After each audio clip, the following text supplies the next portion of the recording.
My son will never marry a black woman. Not while I'm alive, Mrs. Richardson had announced 6 years ago, forcing Marcus to leave Destiny. Now, her 60th birthday celebration. 200 guests at the family estate. Mrs. Richardson bragged about her perfect son and his wife, even though they had no children. Some things take time, she laughed. Then a helicopter appeared over the tree line. It landed on the lawn. Destiny stepped out in designer white. 3 children behind her. Happy birthday, Mrs. Richardson.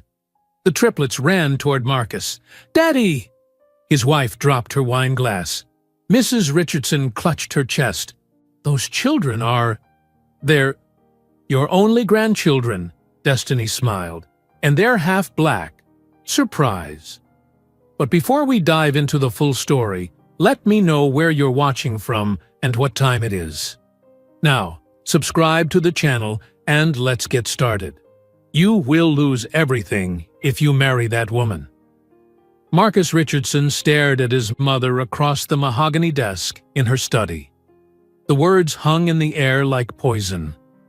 Outside the window, the Greenwich estate stretched across perfectly maintained lawns. Everything looked beautiful. Everything felt like a trap. Mother, I love her, Marcus said. His voice shook. Elizabeth Richardson stood up slowly. She wore a cream-colored suit that probably cost more than most people earned in a month. Her silver blonde hair was pulled back tight. Her blue eyes were cold. Love, she said, and the word sounded like an insult. You think love pays for this house? Love keeps you employed at Richardson Investment Group? Love maintains our family's reputation? Marcus looked down at his hands. He was 30 years old, but in this room, he felt like a child being scolded. Destiny is a brilliant attorney, Marcus said quietly. She went to Harvard Law School. She is kind and smart. And she is black, Elizabeth interrupted. Her voice was flat and final. My son will never marry a black woman, not while I am alive. Marcus felt something break inside his chest. He had known this conversation was coming. For 2 years, he had hidden his relationship with Destiny Williams from his mother. But Elizabeth Richardson had eyes everywhere. She hired a private investigator. She always found out everything, eventually. If you marry her, I will cut you off completely, Elizabeth continued. She walked around the desk and stood in front of Marcus. No job, no trust fund, no place in this family. You will have nothing. Do you understand me? Nothing. Marcus opened his mouth to argue, to fight, to defend the woman he loved. But the words would not come. Fear wrapped around his throat like a fist. I need time to think, Marcus whispered. You have 1 week, Elizabeth said. End it, or I will end everything for you. That conversation had happened 6 years ago. Now, Marcus sat in his corner office at Richardson Investment Group on the 32nd floor of a building in Stamford, Connecticut. He stared out at the Manhattan skyline across the water. From the outside, his life looked perfect. Expensive suit, corner office, important job. But inside, Marcus felt hollow. His phone buzzed. A text from his wife, Rebecca. Dinner at your mother's tonight, 7 o'clock. Do not be late. Marcus closed his eyes. Sunday dinner at the estate. Every single week. He hated those dinners. He thought about Destiny. He thought about her every single day. He wondered where she was, what she was doing, if she ever forgave him. He remembered the night they met. It was a charity gala in Manhattan 2 years before his mother's ultimatum. Marcus hated those events, rich people pretending to care about poor people while drinking expensive champagne. But then he saw Destiny across the room. She wore a simple black dress. Her natural curly hair fell past her shoulders. She was talking to a group of lawyers, and when she laughed, the whole room seemed brighter. Marcus walked over. His hands were sweating. "Hi," he said. "I am Marcus." Destiny turned and looked at him. Her dark brown eyes were intelligent and warm. "I am Destiny," she said, shaking his hand. "Are you hiding from this terrible music, too?" Marcus laughed. "It is pretty bad." "Want to get out of here?" Destiny asked. "There is a great Italian place in the West Village." They left the gala together. They went to a small restaurant called Luca's. They talked for 4 hours. Marcus told her about growing up in Greenwich, about losing his father when he was 15, about feeling trapped in a life he did not choose. Destiny told him about growing up in Atlanta, about putting herself through Harvard, about wanting to change the world through law. At the end of the night, Marcus knew he was in love. They dated for 2 years. Marcus kept the relationship secret from his mother for as long as possible. He introduced Destiny to his college friends. They all loved her. His friend James said, "Marcus, do not mess this up. She is perfect for you." But Marcus did mess it up. After his mother's ultimatum, Marcus sat alone in his apartment for 3 days. He held his phone. He thought about fighting for Destiny. He thought about choosing love over money. But he was weak. Fear won. He called Destiny on a Thursday night. His hands shook so badly, he almost dropped the phone. "Marcus," Destiny answered. Her voice was happy. "I was just thinking about you." "I cannot do this anymore," Marcus said quickly. The words came out like vomit. Fast and wrong. "What?" Destiny's voice changed immediately. "What are you talking about?" "This relationship. Us. I cannot do it." "Marcus, what happened? Talk to me. We can fix—" "There is nothing to fix," Marcus lied. "I just do not want this anymore. I am sorry." "Marcus, look at me and say that. Come over. Let's talk in person." "No," Marcus said. "I have to go. I am sorry. Goodbye, Destiny." He hung up. Then he turned off his phone. He sat on his apartment floor and cried until the sun came up. Destiny called him 20 times over the next 3 weeks. She left voicemails. "Marcus, please call me back. I need to talk to you. Something important happened. Please, Marcus, please." He listened to every voicemail, but he never called back. His mother had already arranged everything.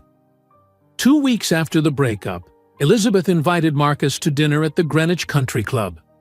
A woman named Rebecca Hart was there. She had blonde hair and blue eyes and came from another wealthy Connecticut family. "Rebecca just moved back from Paris," Elizabeth said, smiling like a shark. "She studied art history at Yale. You two have so much in common." 4 months later, Marcus proposed to Rebecca at the Greenwich waterfront. He knelt down on one knee. He said the words he was supposed to say. Rebecca cried happy tears and said yes. 6 months after abandoning Destiny, Marcus married Rebecca. 300 guests attended. The ceremony was held at the estate.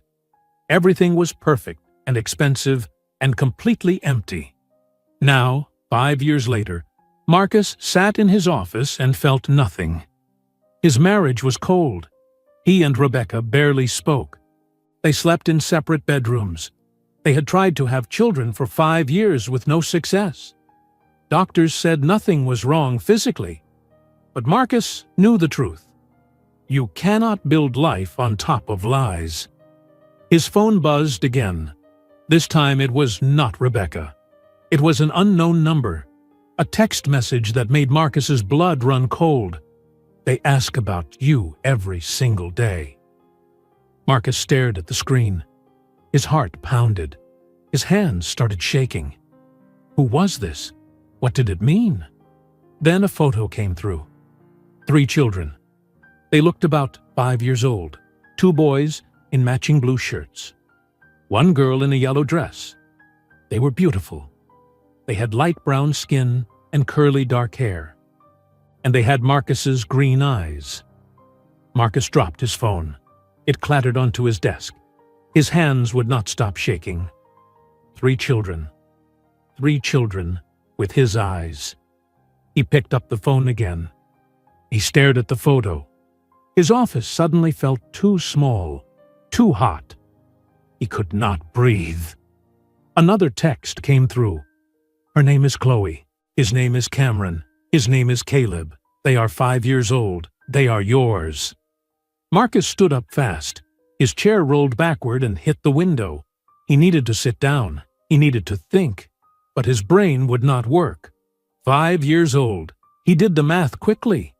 6 years ago, when he was with Destiny. His phone rang. The unknown number. Marcus answered without thinking. Hello? His voice cracked. Marcus Richardson? A woman's voice, not Destiny's voice. This voice was younger. Yes. Who is this? My name is Angela Williams. I am Destiny's sister. Marcus felt like he was falling. Where is Destiny? Are those children? Yes, Angela interrupted. They are yours, triplets, Cameron, Caleb, and Chloe. Destiny tried to tell you 6 years ago. She called you 20 times. You never answered. Marcus sat down hard. The room spun. I did not know. I swear, I did not know. You did not want to know, Angela said. Her voice was cold. You blocked her number. You disappeared. You married someone else. Is Destiny okay? Where is she? She is fine. Better than fine. She raised your children alone while you played house in Connecticut. She did not need you then. She does not need you now. Then why are you calling me? Marcus asked. His throat felt tight. Because the children need you. Or they need to know you exist. Destiny will be in touch. The line went dead. Marcus sat alone in his office. The Manhattan skyline blurred in front of him. He had children. 3 children. And he had abandoned them before they were even born. 6 years earlier, Destiny Williams sat on the bathroom floor of her New York apartment. 3 pregnancy tests were lined up on the counter. All 3 showed 2 pink lines. Positive. Destiny's hands shook. She was pregnant. She was 28 years old, unmarried, and the father had just broken up with her over the phone, without explanation. She called Marcus immediately. The phone rang 5 times and went to voicemail. Marcus, it is me. Please call me back. Something happened. I need to talk to you. It is important. She called again an hour later. Voicemail again. Marcus, please. Just 5 minutes. Call me back. By the end of the week, Destiny had called Marcus 15 times. Every call went to voicemail. Every voicemail went unanswered. Destiny made an appointment with her doctor. She went alone. She sat in the waiting room surrounded by happy couples holding hands. She felt completely alone. The doctor called her back. Miss Williams, let's do an ultrasound. Destiny lay on the examination table. The doctor moved the ultrasound wand across her stomach. Destiny watched the black and white screen. She saw nothing but blurry shapes. Then the doctor stopped. She leaned closer to the screen. She smiled. Well, the doctor said, this is unexpected. Congratulations, Miss Williams. You are having triplets. Destiny's brain stopped working. What? 3 babies. See here, here, and here. The doctor pointed at 3 small shapes on the screen. 3 heartbeats. You are about 6 weeks along. Destiny started crying. She did not know if she was happy or terrified. Probably both. That night, she called Marcus again. This time, she left a long voicemail. Marcus, I do not know why you are not answering. I do not know what I did wrong, but I need you to call me back. I am pregnant. I am having triplets. Your children, 3 of them. Please, Marcus, please, call me. Marcus never called. After 2 weeks of silence, Destiny stopped calling. She realized the truth. Marcus was gone. He was not coming back. She was alone. She called her younger sister, Angela, in Atlanta. Angela answered on the first ring. "Destiny? What is wrong? You sound terrible." "I am pregnant," Destiny said, "with triplets, and the father disappeared." Angela was quiet for 3 seconds. Then she said, "I am booking a flight to New York right now. Pack your things. You are not doing this alone." Angela arrived 2 days later. She hugged Destiny tight in the airport. "We are going to be okay," Angela said. "I promise." But New York felt wrong now. Everywhere Destiny went, she saw memories of Marcus. The restaurant where they had their first date. The park where they walked every Sunday. The coffee shop where Marcus told her he loved her. "I need to leave," Destiny told Angela one night. "I cannot stay in this city." "Where do you want to go?" Angela asked. "Boston. I got a job offer at a law firm there last year. I turned it down because of Marcus, but maybe they still want me." Destiny called the law firm the next morning. The senior partner remembered her. "Miss Williams, we would love to have you. When can you start?" "2 months," Destiny said. "I need time to move." "Done. Welcome to Morrison & Associates." Destiny packed her New York apartment. She boxed up photos of Marcus. She cried while she taped the boxes shut. Angela helped her pack everything into a moving truck. They drove to Boston on a cold October morning. Destiny was 7 months pregnant. Her belly was huge. Moving was exhausting. But she refused to give up. They found a small apartment in Boston's South End. It had 2 bedrooms and big windows. It was not fancy, but it felt safe. Angela moved in with Destiny. "I can work remotely," Angela said. "You need help. I am staying until the babies are born, maybe longer." They turned the second bedroom into a nursery. They painted the walls soft yellow. They assembled 3 cribs. Destiny stood in the doorway and felt tears running down her face. "I can do this," she whispered. "I can be a good mother." "You will be an amazing mother," Angela said. Destiny went into labor on a Tuesday morning in December. She was 38 weeks pregnant. Angela drove her to Boston Medical Center. The nurses rushed Destiny into a delivery room. 12 hours later, Destiny gave birth to 3 babies. Cameron came first, then Caleb, then Chloe. All 3 were tiny and perfect and healthy. The nurse placed all 3 babies on Destiny's chest. Destiny looked down at their small faces. She counted their tiny fingers. She kissed their soft heads. "I will never let you down," Destiny whispered. "I promise. Your father might have left, but I never will." The first year was brutal. Destiny barely slept. She worked from home when possible. She answered emails while breastfeeding. She took conference calls while rocking babies to sleep. Angela helped with everything: diapers, feeding, laundry, cooking. When the triplets turned 6 months old, Destiny went back to the office. She hired a nanny named Maria. Maria was kind and patient. Destiny trusted her completely. Destiny worked harder than anyone at Morrison & Associates. She won every case. She brought in major clients. She never complained. She never made excuses. When the triplets were 3 years old, the senior partner called Destiny into his office. "Miss Williams, we are making you partner. You earned this. You are the best attorney in this firm." Destiny shook his hand. "Thank you, Mr. Morrison." That night, Destiny told the triplets, "Mama got a promotion. We are going to buy a house." 6 months later, Destiny bought a beautiful brownstone in the South End. It had 4 bedrooms, a backyard, and a big kitchen. The triplets each got their own bedroom. Destiny hung photos of them everywhere. But as the children grew older, they started asking questions. One night, 4-year-old Cameron asked, "Mama, where is our daddy?" Destiny had prepared for this question. She knelt down and looked Cameron in the eyes. "Your daddy loved me very much, but he was not strong enough to stay. That is his failure, not yours. You are not missing anything. You have me. You have Aunt Angela. You have each other." "But everyone at school has a daddy," Caleb said.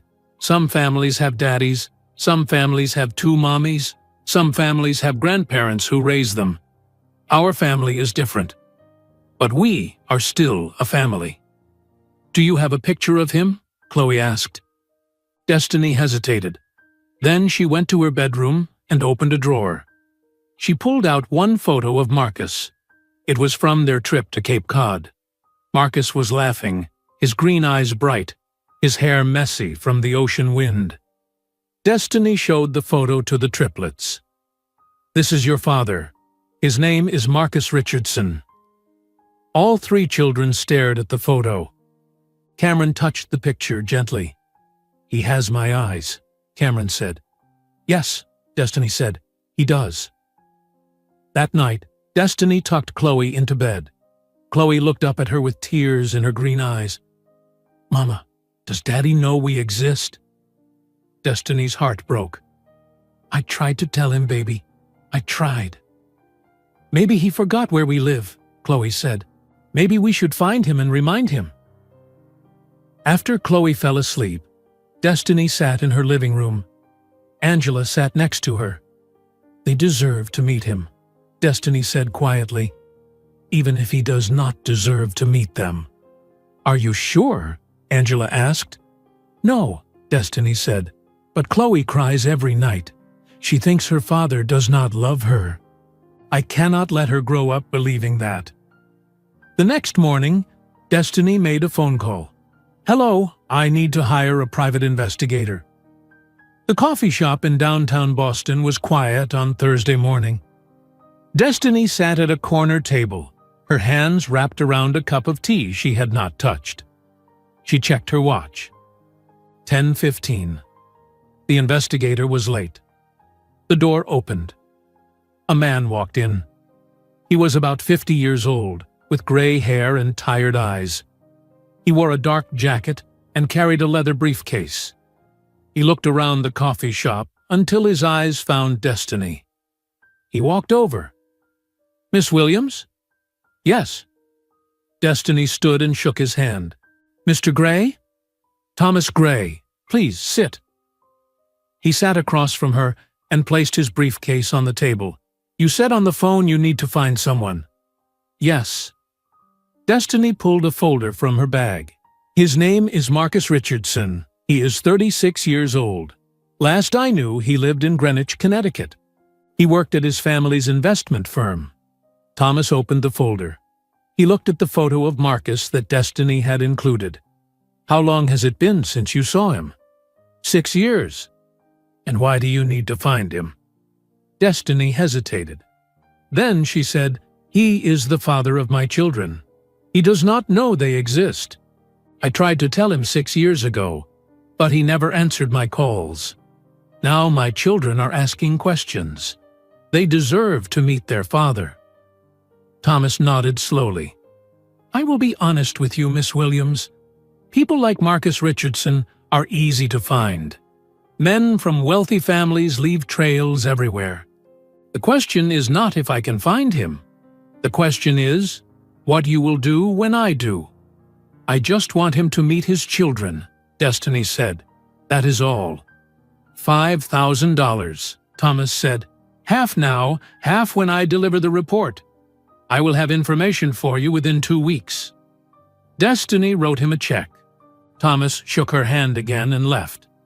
For 2 weeks, Destiny waited. She went to work. She played with the triplets. She made dinner. She read bedtime stories. But every night, she wondered what Thomas would find. Did Marcus have a good life? Was he happy? Did he ever think about her? On a Tuesday afternoon, Thomas called. "Miss Williams, I have the report. Can we meet?" They met at the same coffee shop. Thomas placed a thick folder on the table. "I found everything. Destiny opened the folder with shaking hands. The first page was a photo of Marcus. He was older now. His face looked tired. He wore an expensive suit and stood in front of a tall building in Stamford. "He still works at Richardson Investment Group," Thomas said. "His office is on the 32nd floor. He makes $400,000 a year." Destiny turned the page. Another photo. Marcus standing next to a blonde woman. They were dressed formally at some event. The woman smiled at the camera. Marcus did not. "Who is she?" Destiny asked, though she already knew. "Rebecca Hart Richardson, his wife. They got married 5 months after you and Marcus broke up." Destiny felt something sharp in her chest. 5 months. He married someone else 5 months after abandoning her while she was pregnant. "Do they have children?" Destiny asked quietly. "No. According to my sources, they have been trying for 5 years. No success." Destiny turned more pages. Photos of a large house in Greenwich. Photos of Marcus's mother, Elizabeth Richardson. Photos of the Richardson estate. "His mother controls everything," Thomas said. "The business, the family money, Marcus's trust fund. She comes from old Connecticut money. Very traditional, very private." "Did you find out why he left me?" Destiny asked. Thomas was quiet for a moment. "I talked to someone who worked at the estate 6 years ago. A housekeeper. She said Mrs. Richardson discovered Marcus was dating a black woman. She told Marcus he had to end it, or she would cut him off completely. He chose the money." Destiny closed her eyes. She had suspected this, but hearing it confirmed made it real. Marcus had loved her, but he had loved his comfortable life more. "There is something else," Thomas said. He pulled out another paper. "Elizabeth Richardson is planning a big birthday party, her 60th. It is happening in 3 months. 200 guests. All of Greenwich society will be there. The event planner filed permits for a tent, catering, parking. It will be at the Richardson estate." Destiny looked at the date on the permit. "Saturday, June 8th. "Thank you, Mr. Gray," Destiny said. "This is exactly what I needed." That night, Destiny sat in her living room. Angela came over after putting the triplets to bed upstairs. "Did you get the report?" Angela asked. "Yes." Destiny handed her the folder. Angela flipped through the pages. Her face got angry. "He got married 5 months later? 5 months?" "Yes. And his mother made him do it. She threatened him." Angela threw the folder on the coffee table. "What are you going to do?" "I am going to that birthday party," Destiny said calmly. "I am bringing the children." Angela stared at her. "You are going to show up at his mother's party with 3 kids who look exactly like him?" "Yes." "Destiny, that is bold. That is going to cause a scene." "Good," Destiny said. "His mother destroyed his chance at happiness because of racism. She needs to see what that cost him. Marcus needs to see his children. And Cameron, Caleb, and Chloe need to meet their father." "Are you sure about this?" Angela asked. "Once you do this, you cannot take it back." "I am sure. I am not doing this for revenge. I am doing this because Chloe cries every night, asking why her daddy does not love her. I cannot let my children believe they are not wanted." The next morning, Destiny drove to Neiman Marcus in Boston. She walked through the designer section. She found a white Stella McCartney dress. It was simple and elegant and cost $3,000. The saleswoman asked, "Special occasion?" "Very special," Destiny said. She bought the dress. Over the next 2 months, Destiny planned everything. She called a helicopter rental company. "I need to charter a helicopter from Boston to Greenwich, Connecticut on June 8th. The man on the phone said, "That will be $5,000 for the round trip." "Done," Destiny said. She bought matching outfits for the triplets. Navy suits for Cameron and Caleb. A white dress for Chloe. She told the children they were going on a special trip. "Where are we going, Mama?" Cameron asked. "To meet your father," Destiny said. All three children got very quiet. Then Chloe said, "Really? We are really going to meet Daddy?" "Yes, baby. Really." For the next 3 weeks, the triplets talked about nothing else. They practiced what they would say to Marcus. Caleb asked, "Should I call him Daddy or Father?" "Call him whatever feels right," Destiny said. Cameron asked, "What if he does not like us?" "He will love you," Destiny said. How could he not? But at night, alone in her room, Destiny was not so sure. What if Marcus rejected the children? What if seeing them made everything worse? What if she was making a terrible mistake? Angela came over the night before the party. "Are you ready for this?" "No," Destiny admitted, "but I am doing it anyway." "I am coming with you," Angela said. "You are not doing this alone." "Thank you." The morning of June 8th arrived. Destiny woke up early. She made breakfast for the triplets. She helped them get dressed in their new outfits. Cameron looked so grown up in his navy suit. Caleb kept adjusting his tie. Chloe twirled in her white dress. "Do I look pretty, Mama?" Chloe asked. "You look beautiful," Destiny said. Destiny put on her white dress. She left her hair down and curly. She looked at herself in the mirror. She looked powerful. She looked like a woman who had survived everything and come out stronger. The helicopter arrived at noon. It landed in a parking lot near Destiny's brownstone. The pilot helped them inside. The triplets had never been in a helicopter before. They pressed their faces against the windows. "Mama, we are flying!" Caleb shouted. The helicopter lifted off. Boston disappeared below them. They flew south toward Connecticut. The flight took 45 minutes. Destiny's phone buzzed. A text from Thomas Gray. "I confirmed the party started at 1 p.m. Mrs. Richardson is giving a speech at 2 p.m. That would be the perfect time to arrive." Destiny texted back, "Thank you for everything." She looked at her children. They were so excited, so innocent. They had no idea what was about to happen. Angela leaned close to Destiny. "Last chance to turn back."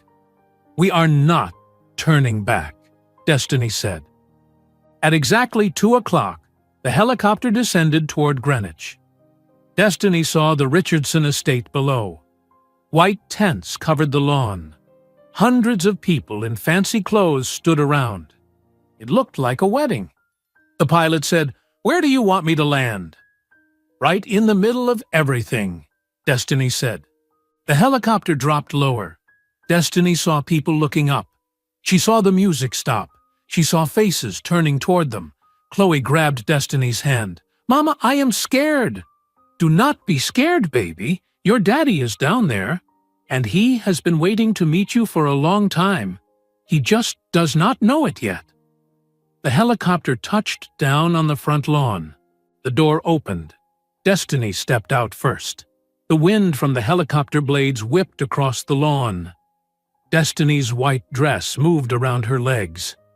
She held her head high and walked forward. Behind her, Cameron, Caleb, and Chloe climbed out carefully. Angela helped them down. 200 people stood frozen. The string quartet had stopped playing. Champagne glasses hung in midair. Everyone stared. Destiny walked calmly through the crowd. No one spoke. No one moved.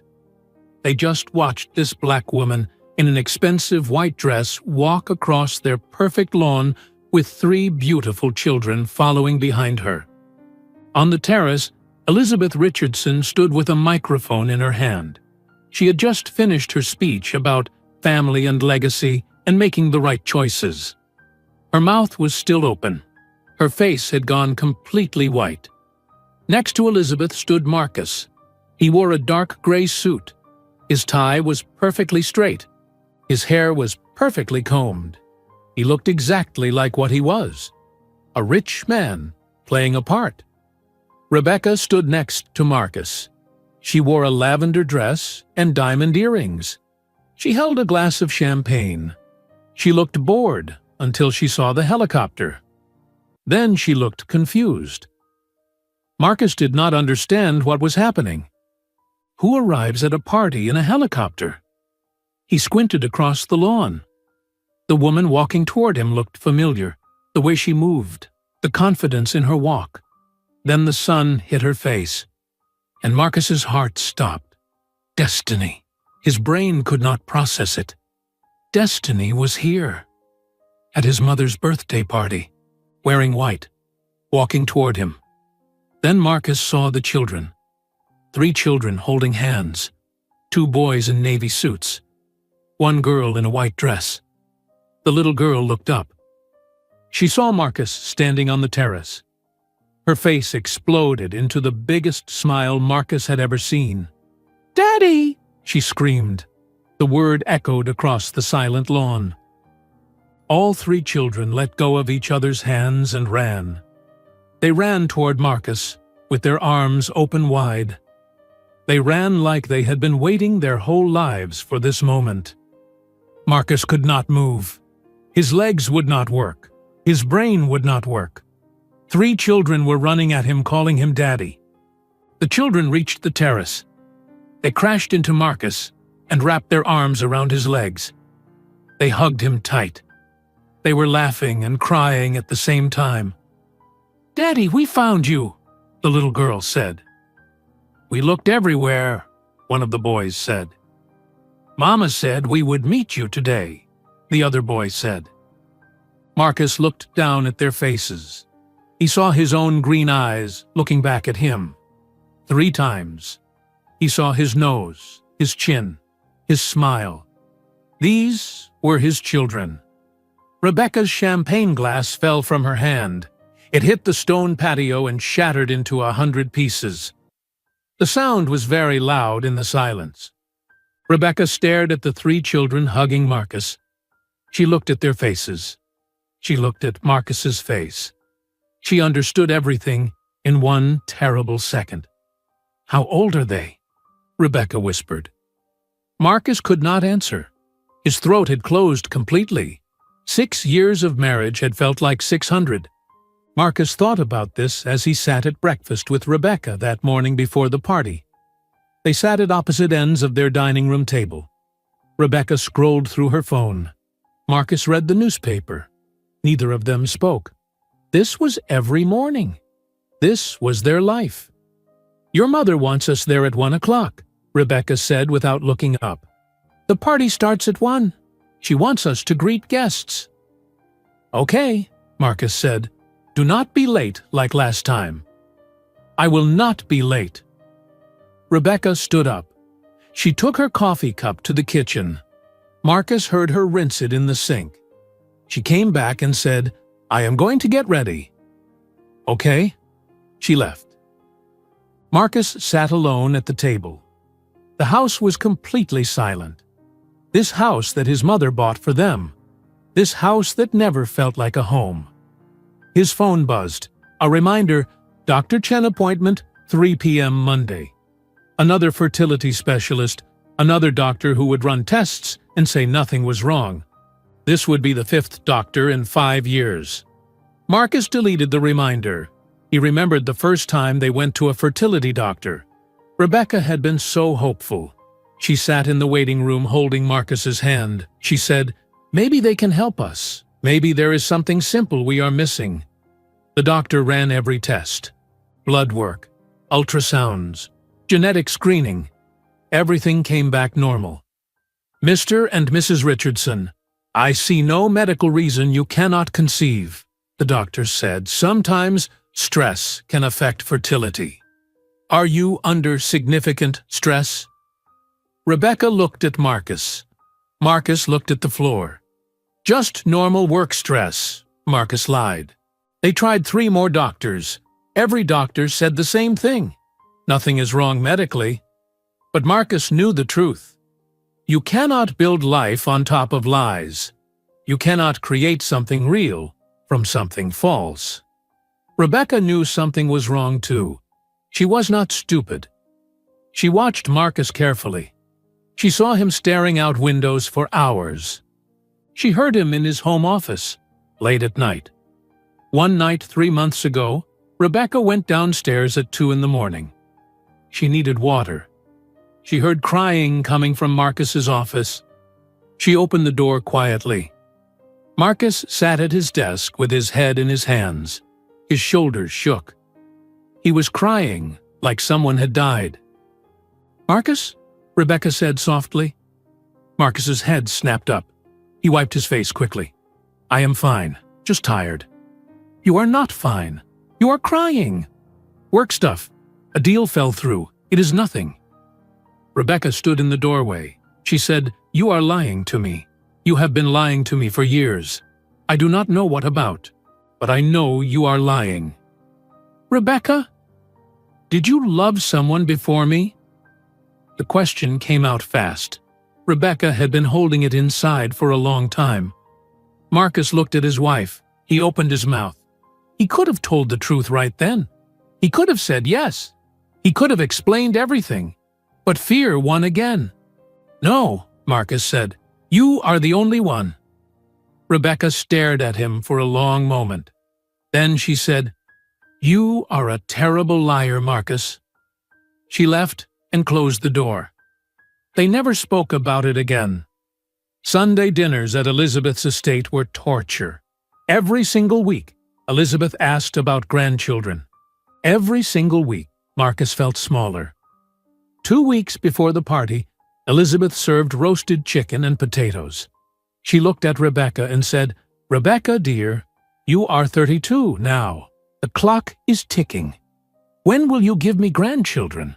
Rebecca's fork stopped halfway to her mouth. She put it down carefully. "We are trying, Elizabeth." "Trying is not good enough. Other families have grandchildren. Margaret's daughter just had twins. My own son cannot give me one grandchild." "Mother," Marcus said quietly, "stop. I am simply asking reasonable questions. I want grandchildren before I die. Is that too much to ask?" Rebecca stood up. "Excuse me, I need to use the bathroom." She left the table. Elizabeth looked at Marcus. "What is wrong with her?" "You are being cruel," Marcus said. "I am being honest. Maybe if you tried harder." "We have tried," Marcus shouted. He never shouted at his mother. Elizabeth's eyes went wide. "We have tried for 5 years. We have seen 5 doctors. There is nothing wrong medically. So maybe the problem is not Rebecca. Maybe the problem is this family. Maybe the problem is you." Marcus threw his napkin on the table and left. He drove to a bar in Stamford. He ordered whiskey and drank too much. He thought about destiny. He always thought about destiny when he drank. He pulled out his phone. He scrolled through his contacts. He had deleted Destiny's number years ago, but he still remembered it. His fingers moved without thinking. He typed the number. His finger hovered over the call button. If he pressed it, everything would change. He could apologize. He could explain. He could ask if she forgave him. But what if she did not answer? What if she did? What would he even say? Marcus deleted the number and ordered another drink. The morning of his mother's 60th birthday party, Marcus woke up early. Rebecca was already awake. She sat at her vanity applying makeup. Marcus watched her from the bed. "Rebecca," he said. "Yes? Are you happy?" Rebecca's hand stopped. She looked at Marcus in the mirror. "What kind of question is that?" "A real one. Are you happy in this marriage?" Rebecca put down her makeup brush. She turned around. "Why are you asking me this now? Your mother's party is in 4 hours." "I just need to know." Rebecca was quiet for a long time. Then she said, "No, Marcus, I am not happy. I have not been happy for a long time. But I do not know how to leave. This is all I know." Marcus nodded. He felt sad but not surprised. "Are you happy?" Rebecca asked. "No," Marcus said. They got dressed in silence. Marcus put on his dark gray suit. He tied his tie. He looked at himself in the bathroom mirror. The man staring back looked successful and empty. They drove to the estate separately. Rebecca went early to help Elizabeth. Marcus arrived at 12:30. The lawn was already full of guests. White tents, string quartet, waiters carrying champagne. Marcus's college friend James found him near the bar. "Marcus, how are you?" "Fine," Marcus lied. "You look terrible, man. When was the last time you slept?" "I sleep fine." James lowered his voice. "Do you ever think about Destiny?" Marcus's whole body went stiff. "What?" "Destiny Williams. You remember. You dated her for 2 years. Then you just disappeared. We all wondered what happened. That was a long time ago. I saw her on LinkedIn last month. She made partner at some law firm in Boston. She looks good. Happy." Marcus felt something twist in his chest. "Good for her. You should reach out. Apologize for whatever happened." "I cannot do that." "Why not?" "Because I am a coward," Marcus thought. But he said, "It is too late." At 2 o'clock, Elizabeth took the microphone on the terrace. She gave her speech. She talked about making the right choices. She made her comment about grandchildren. Everyone laughed. Then they heard the helicopter. Marcus looked up at the sky. He had no idea that everything was about to change. He had no idea that the past he buried was landing on his mother's front lawn. Marcus's legs gave out. He fell to his knees on the stone patio. The 3 children held onto him tighter. They did not understand why the adults around them looked so shocked. They only knew they found their daddy. 5, Marcus whispered. His voice barely worked. "They are 5 years old." Rebecca stepped back. Her face had gone from white to gray. 5 years old. We have been married for 5 years. The math was simple. Terrible and simple. Marcus had gotten someone pregnant, and then married Rebecca. He had children he never told her about. "Who are you?" Rebecca asked. Her voice shook. She was looking at Destiny now. Destiny walked up the terrace steps. She moved slowly and calmly. She wore her white dress and held her head high. She looked directly at Rebecca. "My name is Destiny Williams," she said. "I am sorry you had to find out this way." "Find out what?" Rebecca's voice got louder. "Find out that my husband has 3 children he never mentioned? Find out that our entire marriage is built on lies?" The guests were completely silent. Everyone was listening. Some people had their phones out. They were recording everything. Elizabeth finally found her voice. She stepped forward. "Destiny Williams. I remember that name. You are the woman my son dated before Rebecca." "Yes," Destiny said calmly. "I am." "These cannot be Marcus's children," Elizabeth said. But her voice was weak. She was looking at the triplets' faces. She saw Marcus's eyes, Marcus's nose, Marcus's smile. She knew the truth. "They are his," Destiny said. "Cameron, Caleb, and Chloe. They are 5 years old. Marcus is their father." The little girl, Chloe, looked up at Marcus. She touched his face with her small hand. "Daddy, why are you sad? We came to see you. Are you not happy?" Marcus started crying. He pulled all 3 children into his arms and held them tight. "I am happy," he said through his tears. "I am so happy. I am so sorry. I am so sorry." "Sorry for what?" one of the boys asked. "We are not mad at you." That made Marcus cry harder. Rebecca watched her husband cry while holding 3 children she did not know existed. She watched her marriage die right in front of 200 people. She bent down and picked up a piece of the broken champagne glass. She looked at it in her hand. Then she looked at Marcus. "I wasted 5 years on you," she said quietly. 5 years trying to have your children. 5 years wondering what was wrong with me. And you already had children. You had 3 perfect children, and you left them." "Rebecca!" Marcus tried to stand. "Do not," Rebecca said. She dropped the glass piece. It clinked on the stone. "Do not say my name. Do not apologize. There is nothing you can say." She walked past Marcus, past Destiny, past all the staring guests. She walked into the house. 2 minutes later, she came out carrying a small suitcase. She must have packed it earlier. Maybe she had been waiting for a reason to leave. A valet brought her car, a silver Mercedes. Rebecca got in without looking back.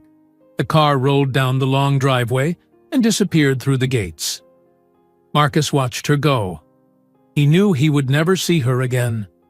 The marriage was over. "Marcus," Destiny said. Marcus looked up at her. Destiny stood above him. The woman he had loved, the woman he had abandoned, the mother of his children. "I did not come here for revenge," Destiny said. Her voice was loud enough for everyone to hear. "I did not come here to ruin your life. I came here because your children deserve to know their father." She knelt down next to Marcus. She looked at the triplets. "Cameron, Caleb, Chloe," Destiny said gently, "give your father some space for a minute. Go wait with Aunt Angela by the helicopter." "But Mama," Chloe started. "Just for a minute, baby. I promise. Your daddy is not going anywhere." The 3 children let go of Marcus reluctantly. They walked across the lawn to where Angela stood waiting. They kept looking back at Marcus to make sure he was still there. When the children were far enough away, Destiny spoke quietly to Marcus. "I called you 20 times 6 years ago," she said. "I left voicemails.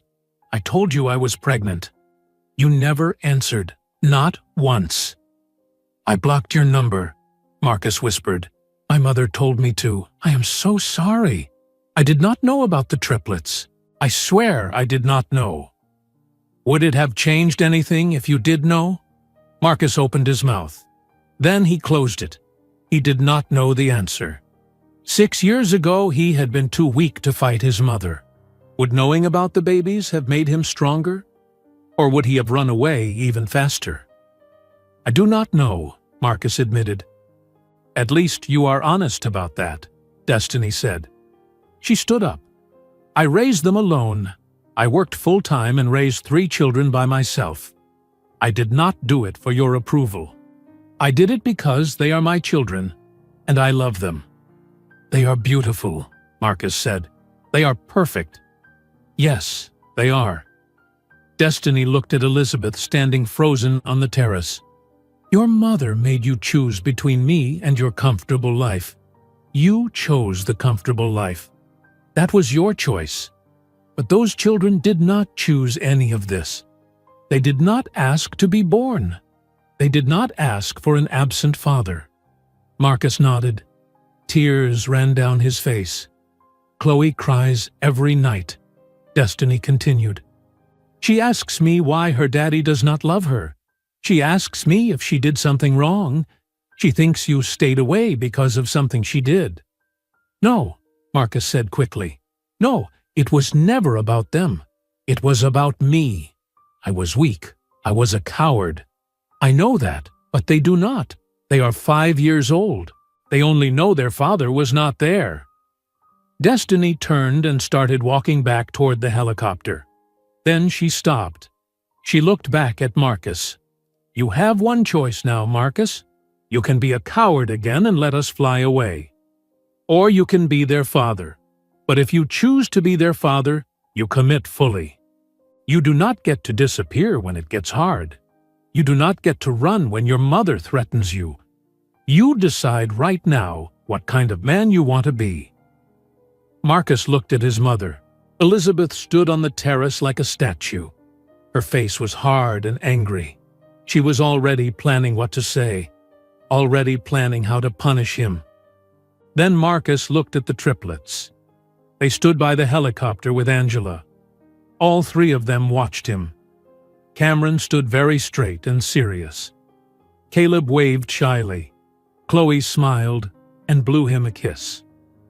For 6 years, Marcus had lived in fear. Fear of disappointing his mother. Fear of losing his money. Fear of standing up for himself. But looking at those 3 children, something changed inside him. He stood up. His legs were shaky, but they worked. He walked toward his mother. "Mother," he said. His voice was stronger than before. "Marcus, do not do this," Elizabeth said. Her voice was cold. "If you choose them, I will cut you off. No job, no trust fund, no place in this family. You will have nothing." "Then I choose them," Marcus said.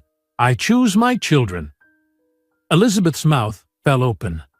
In 36 years, Marcus had never disobeyed her, never talked back, never chosen anything over her approval. "You are making a mistake," Elizabeth said. "No," Marcus said. "I made my mistake 6 years ago when I listened to you.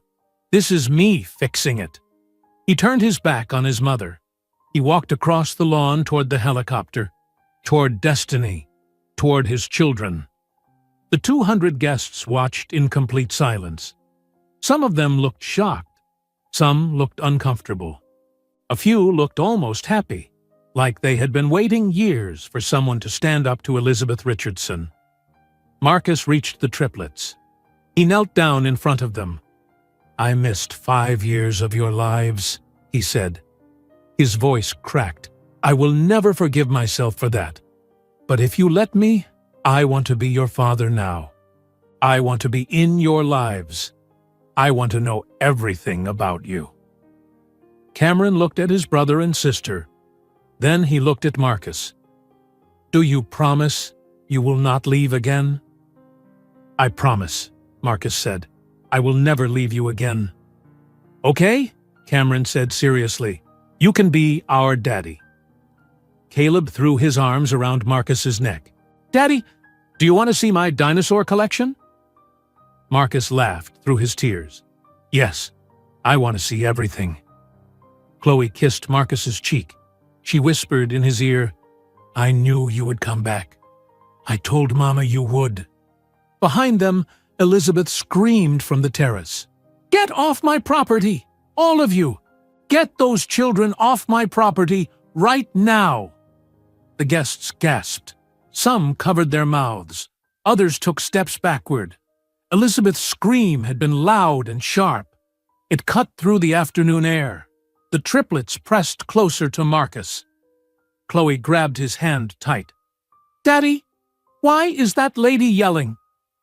Marcus stood up slowly. He kept holding Chloe's hand. He looked at his mother standing on the terrace. Her face was red. Her hands shook. She looked angry and afraid at the same time. For 36 years, Marcus had been afraid of that face, afraid of disappointing her, afraid of making her angry, afraid of losing her approval. But not anymore. "These are your grandchildren, Mother," Marcus said. His voice was loud enough for everyone to hear. "And they are not going anywhere until I say so." Elizabeth walked down the terrace steps. Her cream-colored gown dragged on the stone. She walked straight toward Marcus. The guests moved out of her way. She stopped 3 feet from Marcus.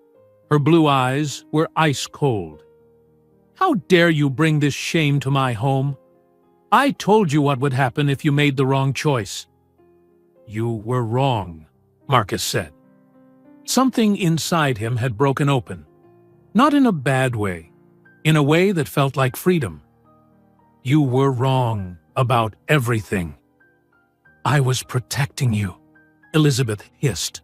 "I was protecting this family's reputation, our legacy."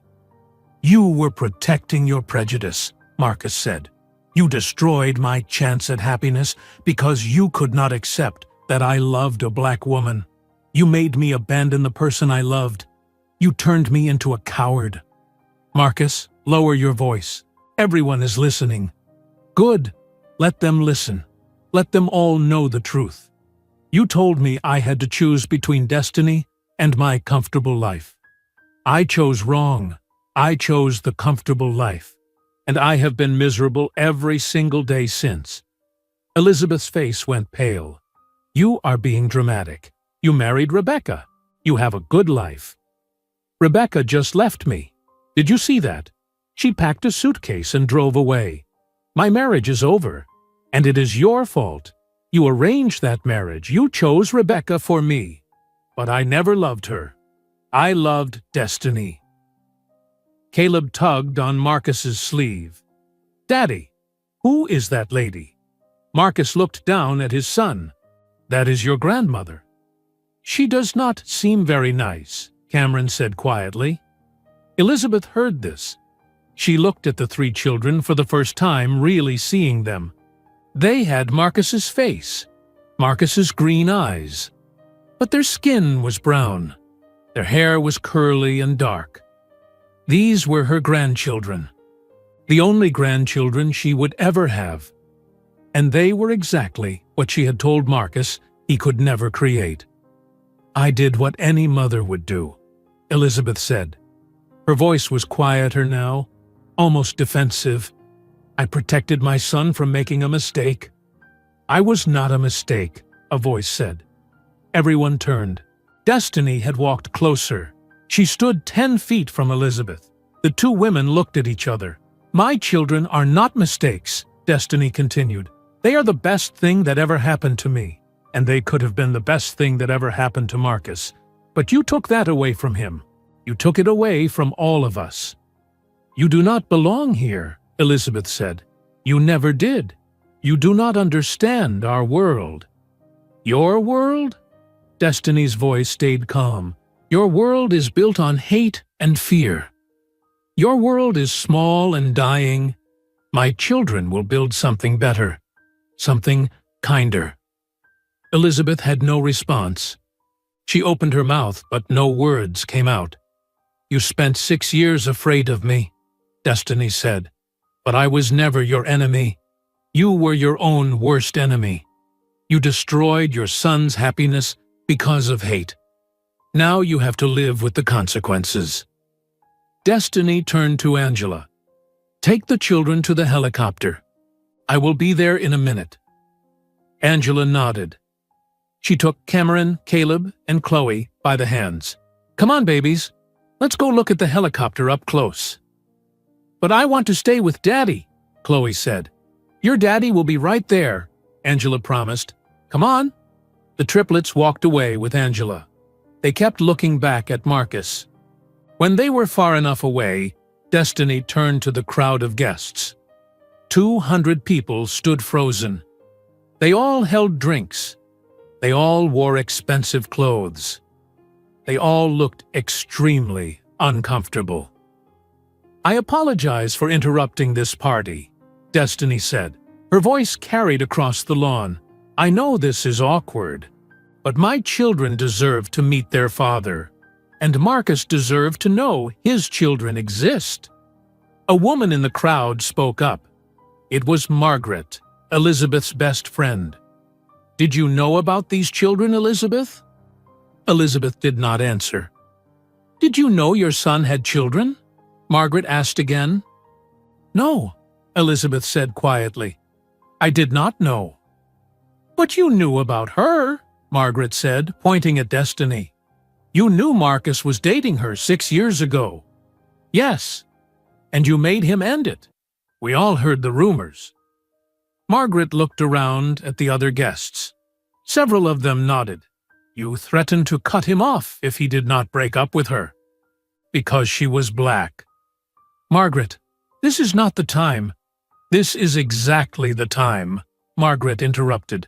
"We have all watched you control Marcus his entire life. We watched you choose his wife for him. We watched you pressure him and Rebecca about children at every dinner party. And now we find out he had children all along. 3 beautiful children he did not know about, because you made him too afraid to answer his phone." The crowd murmured. Some people nodded in agreement. Others pulled out their phones and started texting. Elizabeth looked around at her guests. These were her friends, her social circle, the people who mattered in Greenwich. And they were all looking at her with disappointment or disgust. "I think we should leave," someone said. Other people agreed. Guests started walking toward the parking area. They moved quickly. They wanted to escape the uncomfortable situation. But more than that, they wanted to get home and call their friends and tell them what happened. "Wait," Elizabeth called out. "The party is not over. We have not served dessert yet." But no one stopped. Within 5 minutes, half the guests were gone. Within 10 minutes, only a few people remained. Older couples who moved slowly.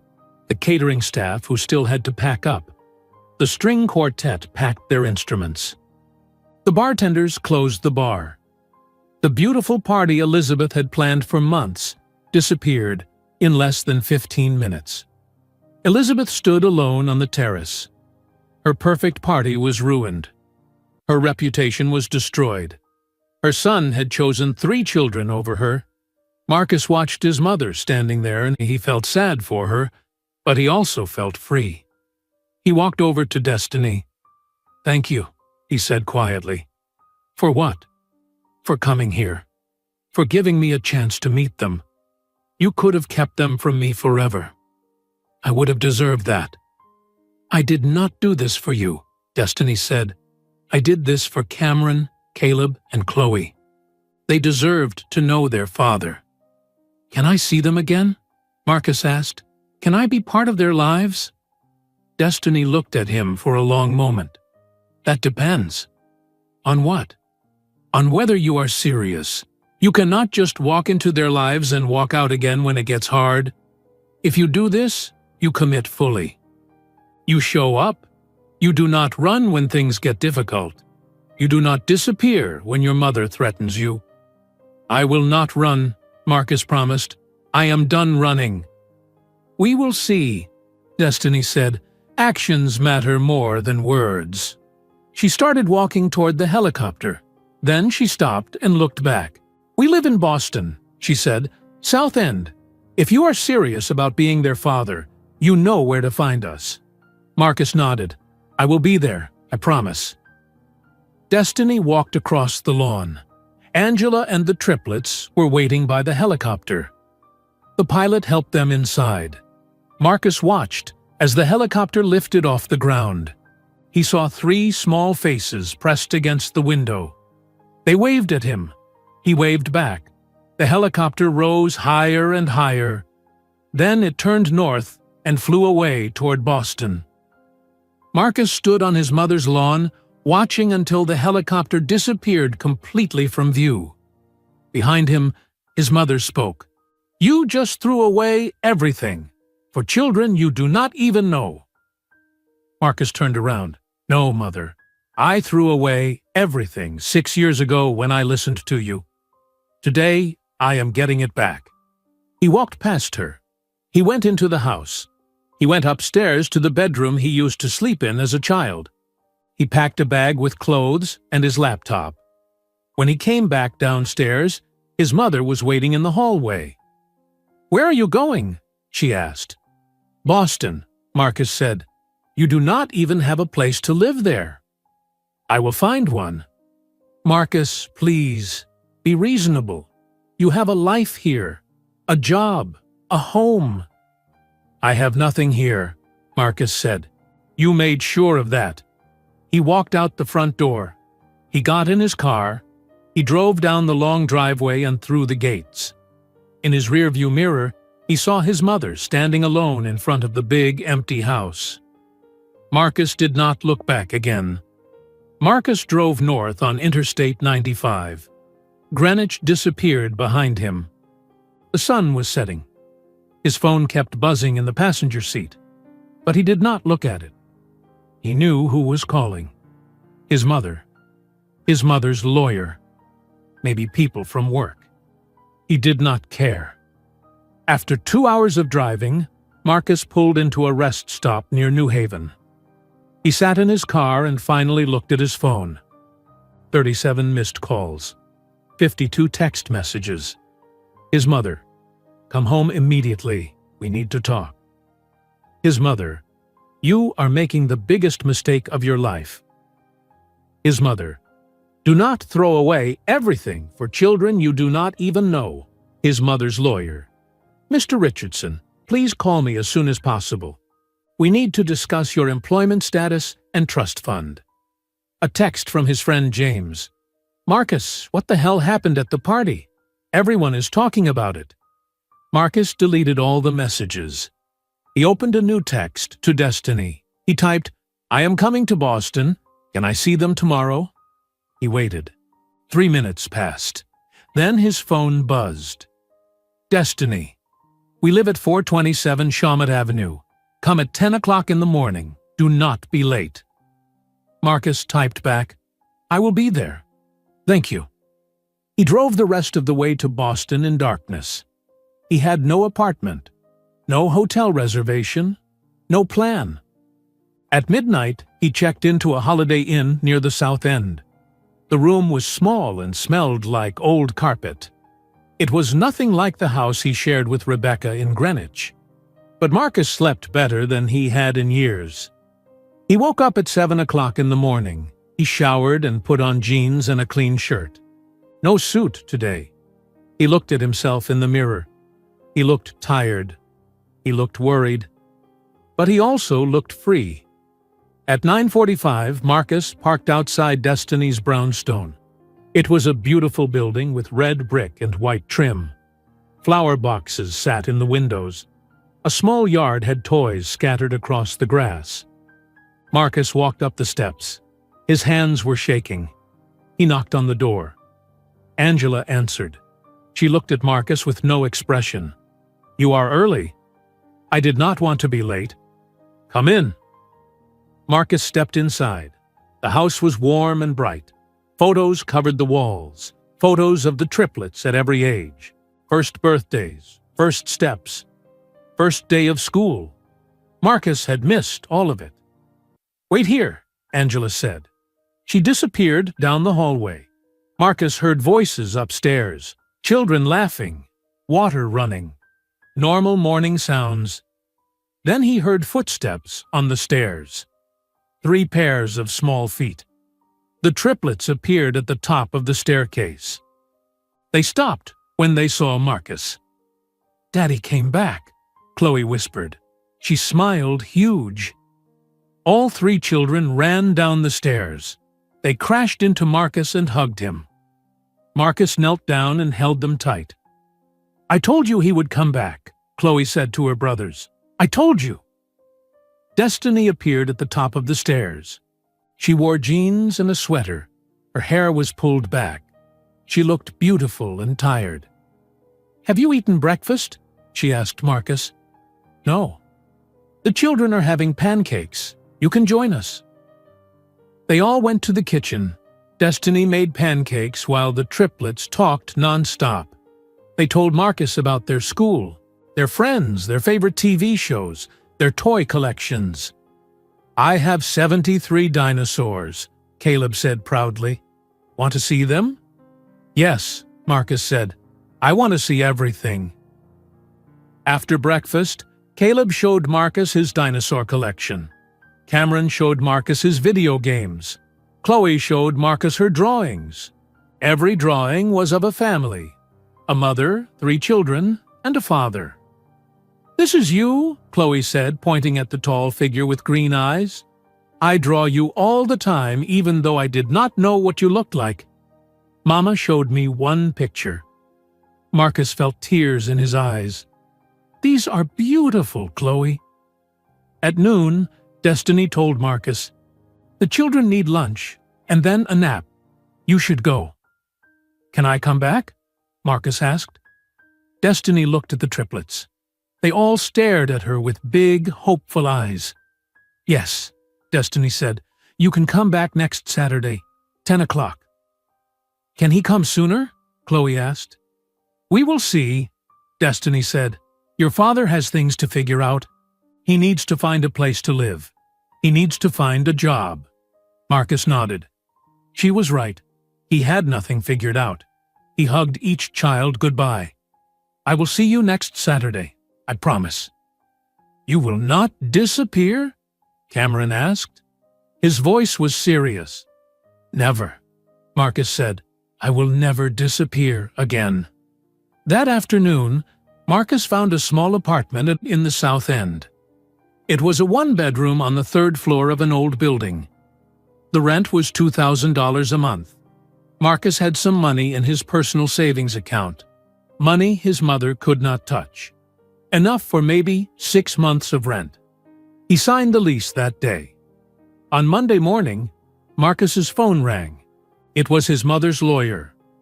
Mr. Richardson, I am calling to inform you that your employment at Richardson Investment Group has been terminated effective immediately. Your trust fund has been frozen. Mrs. Richardson has also revoked your access to the Greenwich property. I understand, Marcus said calmly. There is also the matter of your marital home. That property is in Mrs. Rebecca Richardson's name. You will need to arrange to collect your belongings. I will send someone to get my things. The lawyer paused. Mr. Richardson, are you sure about this decision? Your mother is willing to discuss reinstating everything if you— No, Marcus interrupted. I am sure. Tell my mother I will not change my mind. Marcus hung up. An hour later, another call came. This time from Rebecca's lawyer. Mr. Richardson, I am representing Rebecca Hart Richardson in her petition for divorce. She is requesting an uncontested divorce with no alimony. She will keep the Greenwich property and her personal assets. You will keep your personal assets. The marriage will be dissolved within 60 days. I agree to everything, Marcus said. Tell Rebecca I am sorry. Tell her I hope she finds someone who deserves her. I will pass that along, the lawyer said. He sounded surprised. Marcus started looking for jobs. He applied to 20 investment firms in Boston. He sent his resume to wealth management companies. He called old contacts from Yale. But doors kept closing. His mother's influence reached far in the financial world. People who used to return his calls immediately now ignored him. Interviews got canceled. Job offers disappeared. By the end of the first week, Marcus had 15 rejections. But every Saturday, he visited the triplets. He showed up at exactly 10 o'clock. He spent the whole day with them. He played video games with Cameron. He learned dinosaur names with Caleb. He colored pictures with Chloe. At first, the children were shy around him. They would play for a while and then run back to Destiny to make sure she was still there. Why do they keep checking on you? Marcus asked Destiny one Saturday. They are afraid you will take them away from me, Destiny said. They do not know you yet. They do not trust you yet. How do I earn their trust? By showing up. Every single time you say you will be here. Every single Saturday. No excuses. No missed visits. That is how you earn trust. So Marcus showed up. Every Saturday. Even when he was tired. Even when he was worried about money. Even when he felt like a failure. By the fourth Saturday, Cameron stopped asking if Marcus was coming back. By the sixth Saturday, Caleb asked Marcus to read him bedtime stories. By the eighth Saturday, Chloe fell asleep on Marcus's lap while watching a movie. She feels safe with you now, Destiny said quietly. That is progress. Marcus looked down at his daughter sleeping peacefully. Her small hand held onto his shirt. Her breathing was soft and steady. I missed so much, Marcus whispered.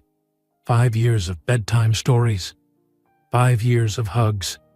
5 years of them feeling safe with me. You cannot get those years back, Destiny said. But you can be here for all the years ahead. That is what matters now. On a Tuesday afternoon in August, Marcus's phone rang. Unknown number. Hello? Mr. Richardson? My name is David Chen. I own a small investment firm called Clearwater Capital here in Boston. I heard about your situation. I would like to offer you an interview. Marcus sat up straight. Yes, absolutely. When? Tomorrow at 2 o'clock? I will be there. The next day, Marcus went to Clearwater Capital. It was a small office on the 10th floor of a building near the financial district. Only 15 employees. Nothing like Richardson Investment Group. David Chen was a man in his 60s with gray hair and kind eyes. He shook Marcus's hand firmly. "I'm going to be direct with you, Mr. Richardson," David said. "I heard what happened at your mother's party. The whole financial community heard about it. Some people think you are unstable. Some people think you are a liability." Marcus nodded. "I understand. But I think you finally learned what matters in life," David continued. "I think you understand now that family is more important than money. That integrity is more important than reputation. Am I right?" "Yes," Marcus said. "You are exactly right." "Then I want to hire you. You will make less money than you made before. $75,000 a year to start. But you will do good work here. We invest in ethical companies. We help people build real wealth for real reasons, not just to get richer." Marcus felt relief wash over him. "When can I start?" "Next Monday." Marcus shook David's hand. "Thank you, Mr. Chen. You will not regret this." That Saturday, Marcus told the triplets about his new job. "Do you wear a suit?" Cameron asked. "Sometimes, but not every day." "Good," Cameron said. "Suits are uncomfortable." Marcus laughed. It felt good to laugh with his children. Destiny watched from the kitchen doorway. After the children went outside to play, she said to Marcus, "You are doing well. They are starting to trust you." "Thank you for giving me this chance," Marcus said. "You are earning it," Destiny replied. Marcus started his new job at Clearwater Capital on the first Monday of September. He arrived at 8 o'clock in the morning. David Chen met him at the door. "Welcome to the team, Marcus," David said. "Your office is small, but the work is good." The office was small, just a desk, a chair, and a window that looked at another building. But Marcus put a photo of the triplets on his desk. Cameron, Caleb, and Chloe, smiling at the camera. That photo made the small office feel perfect. Marcus worked hard. He arrived early and stayed late. He helped clients invest their money wisely. He researched companies carefully. He never cut corners. After 2 months, David called Marcus into his office. "You are doing excellent work. Our clients trust you. Keep this up." The months passed. Fall turned to winter. Winter turned to spring. Marcus saw the triplets every Saturday. Then Destiny let him come on Sundays too. Then on Wednesday evenings for dinner. Slowly, the children stopped checking to make sure Destiny was nearby when Marcus was there. They stopped asking if he was leaving soon. They just played and laughed and acted like regular kids with their father. One year after the helicopter landed on his mother's lawn, Marcus sat at his desk at Clearwater Capital. He looked at the photo of his children and smiled. His phone buzzed. A reminder. Cameron school play tonight, 6:30. Marcus left work early. He drove to the elementary school in the South End. The auditorium was full of parents and grandparents. Marcus found a seat in the third row. The lights went down. The play started. Third graders performed a story about space explorers. Cameron played an astronaut. He wore a silver costume Destiny had made. When Cameron said his lines, his voice was clear and strong. Marcus's chest felt tight with pride. Cameron finished his scene and looked out at the audience. He spotted Marcus. His whole face lit up. He waved. Marcus waved back. After the play, Cameron ran to Marcus in the lobby. "Did you see me, Dad? Did I do good?" Dad. Not Daddy anymore. Just Dad. Cameron had started calling him that last month. "It felt more grown up," Cameron explained. "You were amazing," Marcus said. He hugged Cameron tight. "I am so proud of you." Destiny walked over with Caleb and Chloe.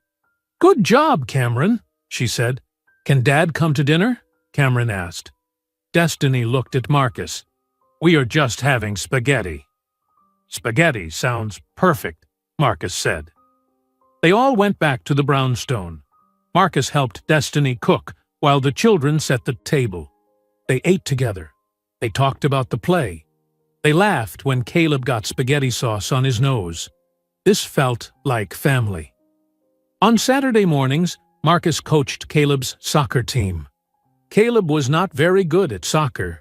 He spent most of the game chasing butterflies, but he loved wearing his uniform and running around with his friends. "Go, Caleb!" Marcus shouted from the sidelines.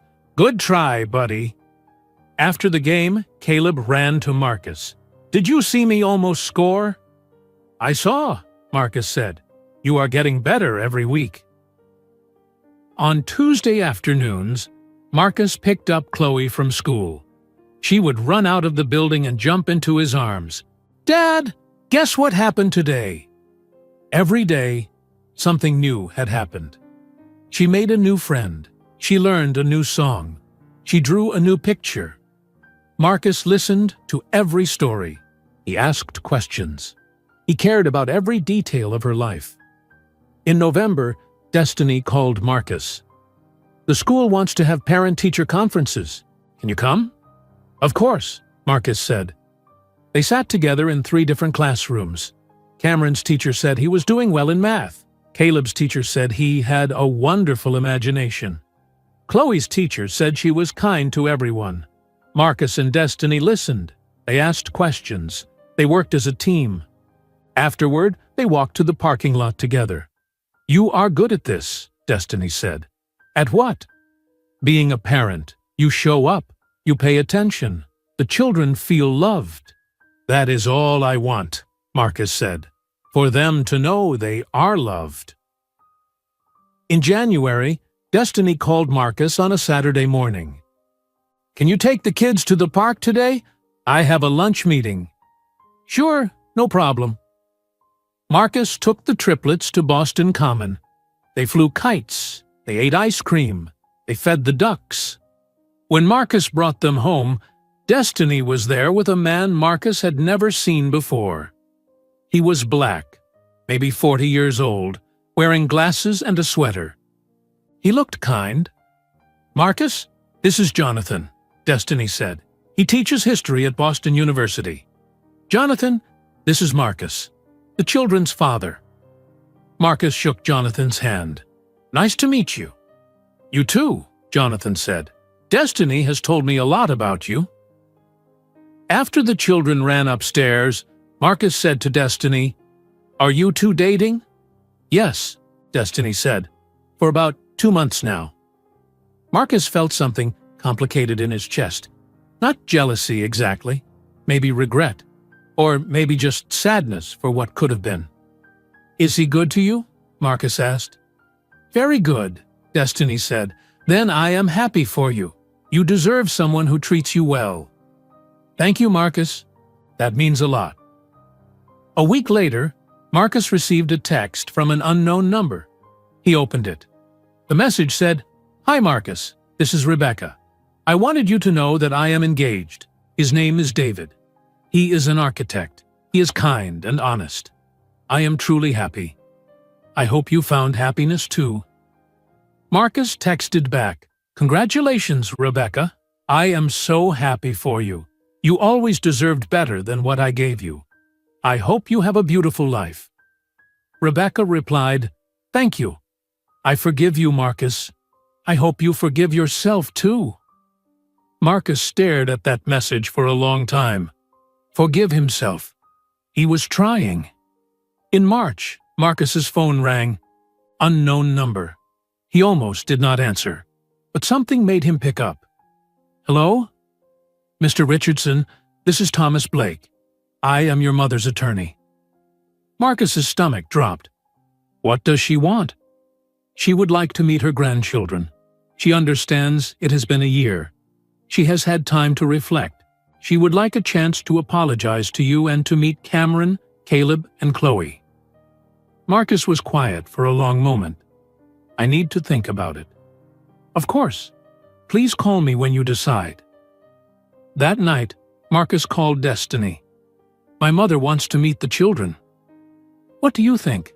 Destiny asked. "I do not know. Part of me thinks she does not deserve to meet them, but part of me thinks everyone deserves a second chance. Even her. What do the children want?" "I have not asked them yet." "Ask them," Destiny said. "They are old enough to have an opinion."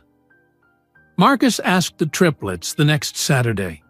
They sat in Destiny's living room. "Do you want to meet your grandmother?" Marcus asked. "The mean lady from the party?" Caleb asked. "Yes, but she wants to apologize. She wants a chance to know you." Cameron thought about it. "Will she yell at us?" "No. I promise I will not let anyone yell at you." "Okay," Cameron said. "We can meet her." 2 weeks later, Marcus drove the triplets to Greenwich.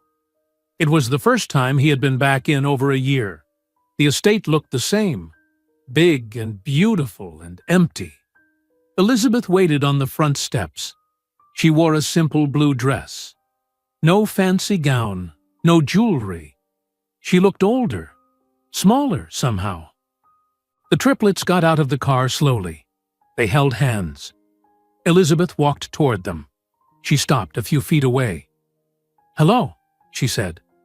Her voice shook. "I am your grandmother." "Aye," the triplets said together. Their voices were quiet. "I am sorry," Elizabeth said.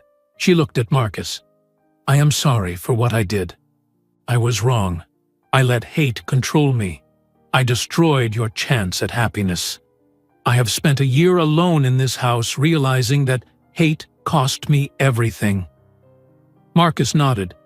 "I appreciate the apology." "Can I be part of their lives?" Elizabeth asked. "Can I be their grandmother?" Marcus looked at the triplets. "Do you want to spend time with her?" They shrugged. They did not know her. They did not trust her yet. "We will visit sometimes," Marcus said to his mother, "but you do not get to control anything. You do not get to make demands. You do not get to tell me how to raise them. If you want to be their grandmother, you have to earn it." "I understand," Elizabeth said. They stayed for 2 hours. Elizabeth showed the children the garden. She gave them cookies. She asked about school. But the triplets were polite, but distant. They did not call her grandma. They did not hug her. They had missed too much time. On the drive home, Chloe said, "She seems sad." "She is sad," Marcus said. "She made bad choices, and now she is alone." "Do you forgive her, Dad?" Cameron asked. "I am trying," Marcus said. That Sunday, Marcus took the triplets to Boston Common. The weather was warm, spring flowers bloomed everywhere. They flew kites and ate hot dogs and played on the playground. At 7 o'clock, Marcus brought them home. He helped them get ready for bed. He read them stories. Chloe fell asleep halfway through the second book. Marcus tucked her blanket around her. He kissed her forehead. "I love you, Dad," Chloe whispered, without opening her eyes. Marcus's throat got tight. "I love you too, baby girl." He walked home to his small apartment. The streets were quiet. He passed coffee shops and restaurants full of people. He felt happy, really happy. For the first time in years, he texted Destiny, "Thank you for giving me this chance." She replied, "You earned it." Marcus stood at his apartment window and looked at the Boston city lights. He had lost everything his mother gave him: the job, the money, the big house, the trust fund. But he gained the only things that were ever truly his: 3 children who called him Dad, 3 children who loved him, 3 children who made his small apartment feel like the biggest home in the world. Marcus woke up early the next morning. His alarm went off at 6:30. He had to be at work by 8 o'clock. He got dressed and made coffee in his small kitchen. The apartment was quiet, but it did not feel lonely anymore. His phone buzzed. A text from Cameron. "Dad, can you help me with my math homework after school today?" Marcus smiled. Cameron had his phone now.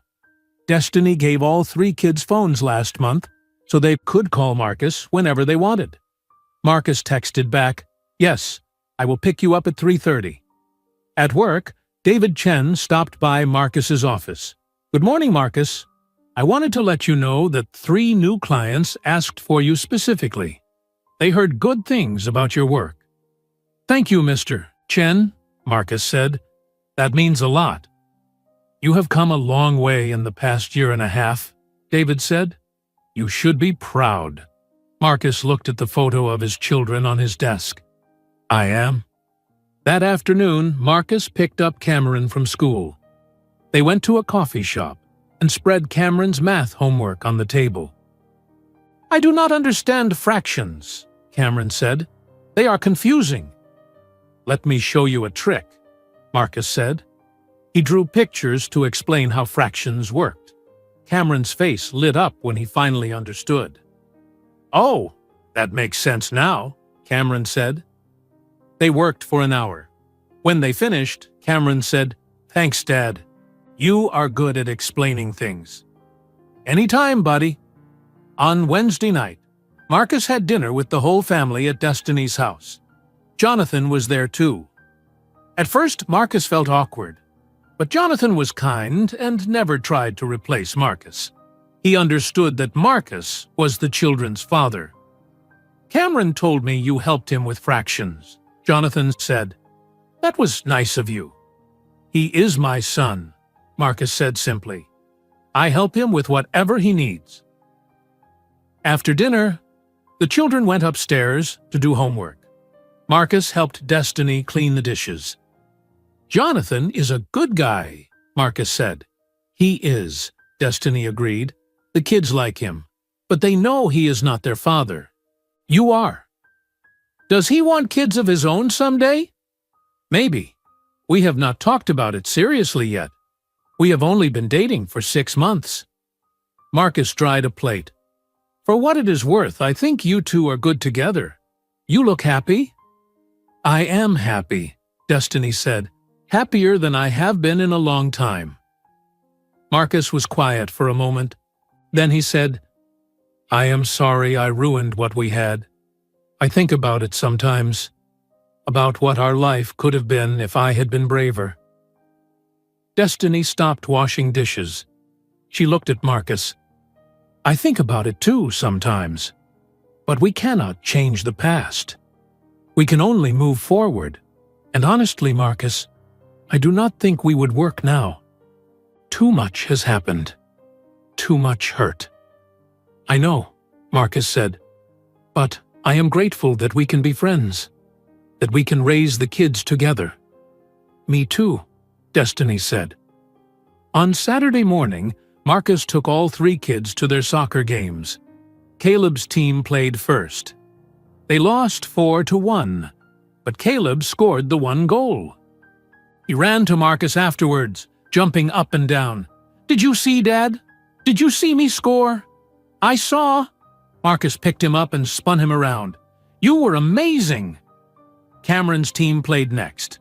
They won 3-2. Cameron played defense and blocked several shots. Marcus cheered so loud his voice got hoarse. Chloe did not play soccer. She took ballet instead. Her recital was next month. She talked about it constantly. "Will you come to my recital, Dad?" she asked for the 10th time that week. "Of course I will come," Marcus said. "I would not miss it for anything." That night, Marcus got a call from Elizabeth's lawyer again. "Mr. Richardson, your mother was hoping the children could visit again, perhaps for her birthday next month." Marcus thought about it. The first visit had been awkward, but not terrible. "I will ask them." He asked the triplets the next day. "Your grandmother wants to know if you want to visit her on her birthday. You do not have to if you do not want to." "Will there be cake?" Caleb asked. Marcus laughed. "Probably." "Then okay," Caleb said. "Can we bring her a present?" Chloe asked. "If you want to," Marcus said. They went to Target together. The children picked out a photo frame. Destiny helped them print a picture of the 3 of them. They wrapped it carefully. On Elizabeth's 61st birthday, Marcus drove the children to Greenwich again. This time, Elizabeth had prepared. She made sandwiches for lunch. She bought toys for the children to play with. She tried hard. "I brought you a present, Grandmother," Chloe said shyly. She handed Elizabeth the wrapped gift. Elizabeth opened it slowly. When she saw the photo of the triplets, her eyes filled with tears. "This is beautiful. Thank you." "You are welcome," Chloe said. They stayed for 3 hours. Elizabeth was careful not to say anything controlling or mean. She asked the children about school. She listened when they talked. She was trying to be a better person. But the children still did not call her Grandma. They called her Grandmother, formal and distant. On the drive home, Cameron said, "She is nicer than before, but I still do not know her very well." "That is okay," Marcus said. "It takes time to get to know people." "Do you like her now, Dad?" Caleb asked. "I am working on forgiving her," Marcus said. "Forgiveness takes time, too." In May, Destiny called Marcus with news. "I got an email from Rebecca." "Rebecca?" Marcus was surprised. What did she say? "She is getting married next month. To David, the architect. She invited us to the wedding. Us? You and me. She said she wants to thank us both. She said meeting you and losing you led her to David. She said sometimes the wrong relationship leads you to the right one." Marcus felt a mix of emotions. Sadness for what he lost with Rebecca. Happiness that she found someone better. "Are you going to go?" "I think so," Destiny said. "Jonathan and I were invited." "What about you?" "I do not know. Would that be weird?" "Probably. But Rebecca seems to want closure. Maybe it would be good for all of us." Marcus thought about it for 3 days. Then he called Rebecca directly. "Hello?" Rebecca's voice was warm and happy. "Rebecca, it is Marcus. I got your wedding invitation." "Marcus, I am so glad you called. I was not sure if you would. I want to come. If you are sure you want me there." "I am sure," Rebecca said. "I spent a long time being angry at you, but then I met David, and I realized that if you had not left me, I never would have found him. He is everything I needed, everything I deserve." "I am happy for you," Marcus said, "really. You deserve all the happiness in the world." "Thank you. And Marcus, I forgive you, completely. I hope you can forgive yourself." "I am trying," Marcus said. "Every day, I am trying." The wedding was beautiful. It was at a small church in Boston. Only 75 guests. Rebecca wore a simple white dress. David wore a gray suit. When they said their vows, they looked at each other with real love. Marcus sat in the back row. He watched Rebecca promise to love David honestly and completely. He felt genuinely happy for her. After the ceremony, Rebecca found Marcus at the reception. David was with her. "Marcus, thank you for coming," Rebecca said. She hugged him briefly. "This is David." Marcus shook David's hand. "Congratulations. You are a lucky man." "I know," David said. He looked at Rebecca with obvious love. "She is amazing." "She is," Marcus agreed. Rebecca looked at Marcus carefully. "Are you happy, Marcus? Really?" "Yes," Marcus said. And he meant it. "I have 3 incredible kids. I have a job I love. I have a life that matters. I am happy." "Good," Rebecca said. "We both deserve to be happy." In June, Chloe's ballet recital arrived. Marcus sat in the auditorium at the dance studio. Destiny sat next to him. Jonathan sat on Destiny's other side. Angela was there with Cameron and Caleb. The lights went down. The music started. Little girls in pink tutus danced across the stage. Then Chloe appeared. She wore a white costume with sparkles. She danced carefully, counting her steps, concentrating hard. Marcus's heart felt so full it might burst. When the recital ended, Chloe ran to Marcus. He scooped her up and spun her around. "You were perfect," he said. "The best dancer up there." "Really?" Chloe's face glowed. "Really?" Marcus said. "I am so proud of you." They went out for ice cream after, all of them together. Marcus, Destiny, Jonathan, Angela, and the 3 kids. They squeezed into a booth at an ice cream shop in the South End. Marcus looked around the table. This was his family now. Not traditional, not what he imagined years ago, but real and good and full of love. Cameron got chocolate ice cream on his shirt. Caleb dropped his cone and started crying until Marcus bought him another one. Chloe talked non-stop about the recital. This was happiness, not the fake happiness Marcus had in Greenwich, with money and status and empty rooms. This was real, messy and loud and imperfect, and absolutely real. That night, Marcus walked home to his small apartment. He passed families eating dinner in restaurants. He passed couples holding hands. He passed people living their lives. Marcus pulled out his phone. He opened his photos. Hundreds of pictures of Cameron, Caleb, and Chloe. First soccer game, first day of school, Halloween costumes, Christmas morning, birthday parties. Ordinary moments that meant everything. He had missed their first 5 years, but he had been there for everything since, and he would be there for everything ahead. Marcus sent a text to all 3 kids. "I love you, sleep well, see you tomorrow." 3 texts came back immediately. Cameron, "Love you too, Dad." Caleb, "Good night, Dad." Chloe, "Love you, infinity, Dad." Marcus smiled. He put his phone down and looked out his window at the Boston lights.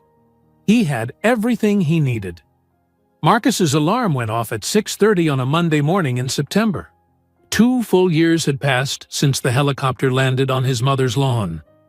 2 years since his life fell apart and came back together in a completely different shape. He got up and made coffee.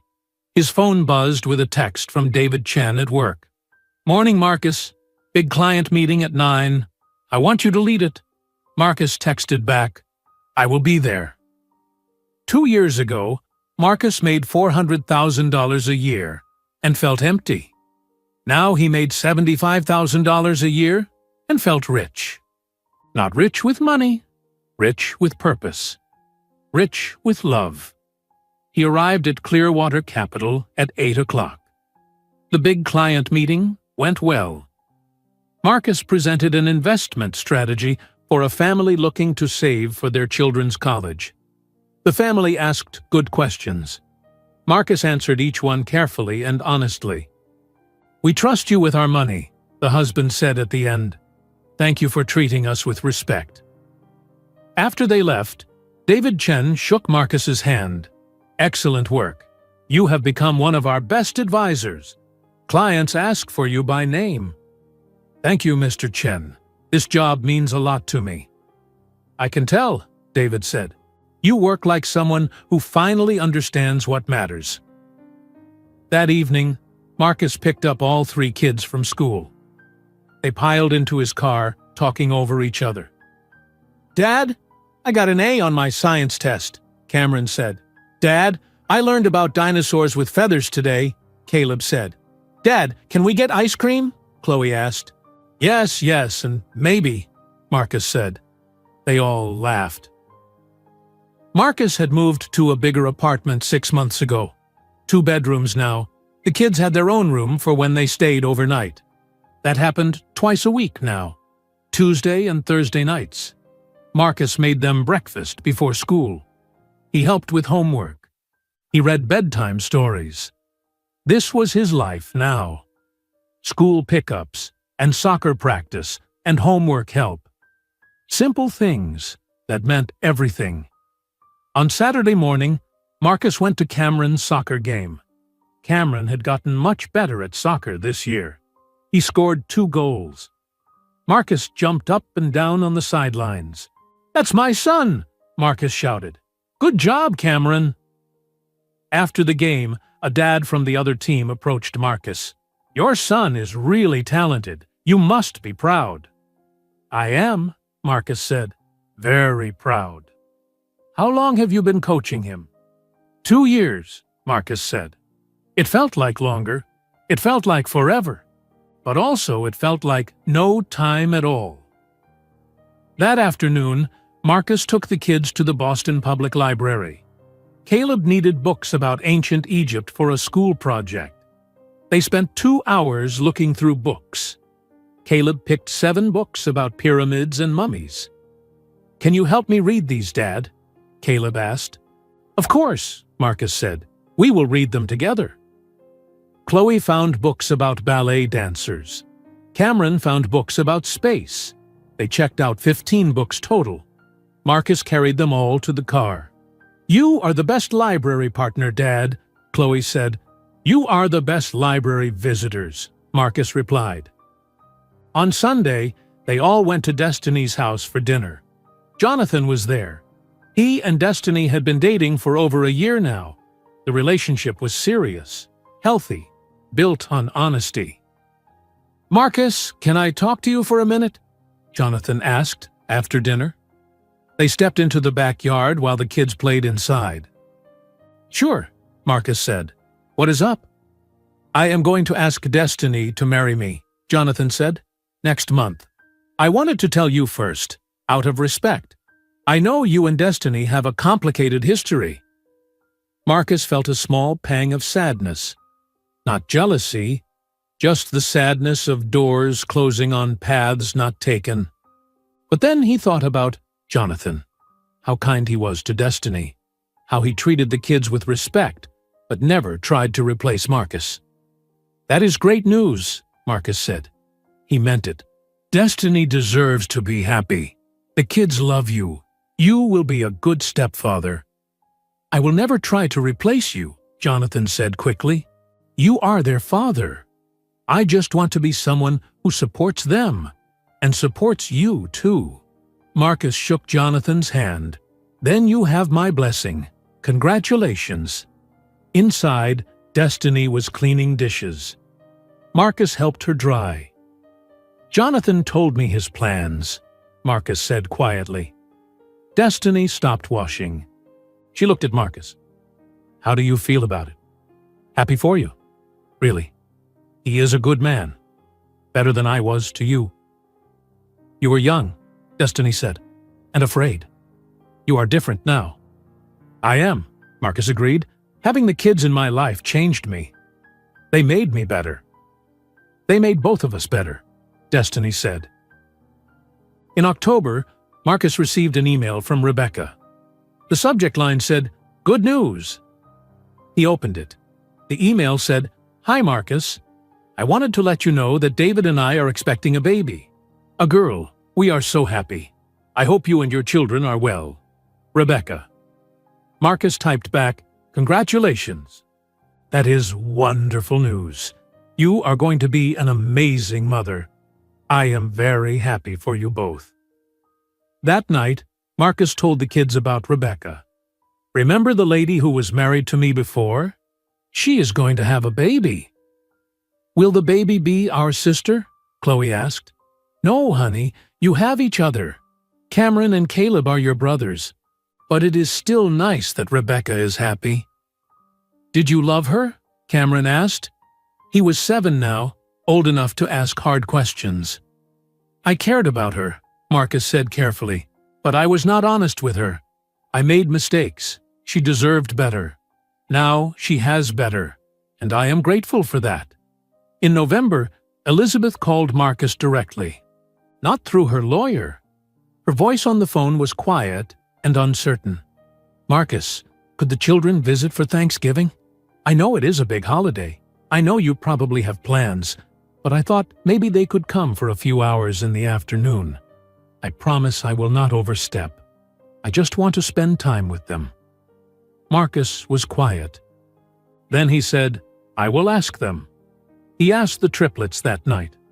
"Your grandmother wants to know if you want to visit her on Thanksgiving afternoon. We would still have lunch here, but we would go to Greenwich after." "Will she make turkey?" Caleb asked. "Probably." "2 Thanksgiving dinners?" Caleb's eyes got big. "Yes!" They all laughed. On Thanksgiving, they ate lunch at Destiny's house. Destiny cooked turkey and stuffing and sweet potatoes. Jonathan carved the turkey. Angela made pies. The kids ate until they could barely move. Then Marcus drove the triplets to Greenwich. Elizabeth had prepared carefully. She hired a caterer. She decorated the dining room. She bought gifts for each child. But the best part was simple. Elizabeth sat at the table and listened. She asked Cameron about soccer. She asked Caleb about his dinosaur books. She asked Chloe about ballet. "I am taking a new class called Point," Chloe explained. "It means dancing on the tips of your toes. It is very hard." "I would love to see you dance sometime," Elizabeth said carefully. "If that would be okay." Chloe looked at Marcus. Marcus nodded. "Okay," Chloe said. "My next recital is in December." "I will be there," Elizabeth promised. After dinner, the children explored the house. They ran through the big rooms and looked at old paintings and found the library. "This house is like a museum," Cameron said. Elizabeth stood next to Marcus, watching the children play. "I lived in this house for 40 years, she said quietly. "But it never felt alive until today. Until they were here." "They have that effect," Marcus said. "I wasted so much time," Elizabeth said.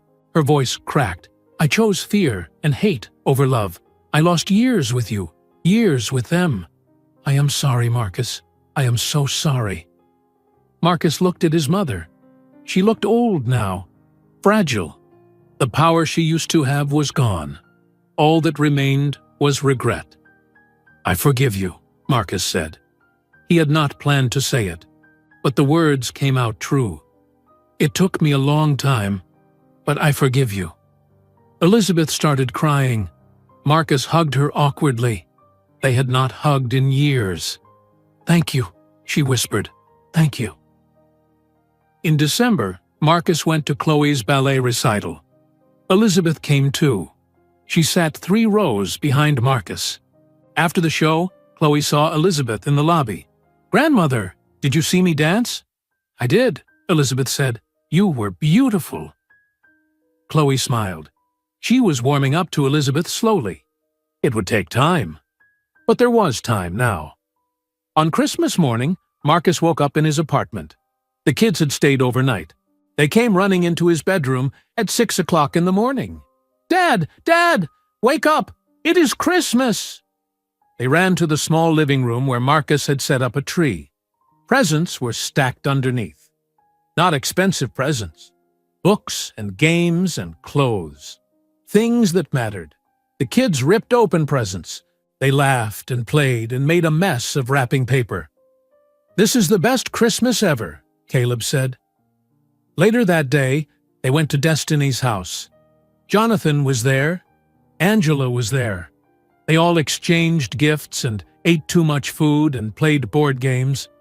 This was family, messy and imperfect, and full of love. On New Year's Eve, Marcus sat in his apartment alone. The kids were with Destiny for the night. Marcus looked back at the past 2 years. Everything he lost. Everything he gained. His phone rang. It was his friend James from my college.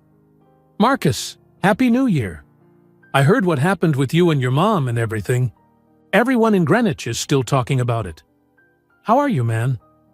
"I am good," Marcus said. "Really good." "You sound different, happier."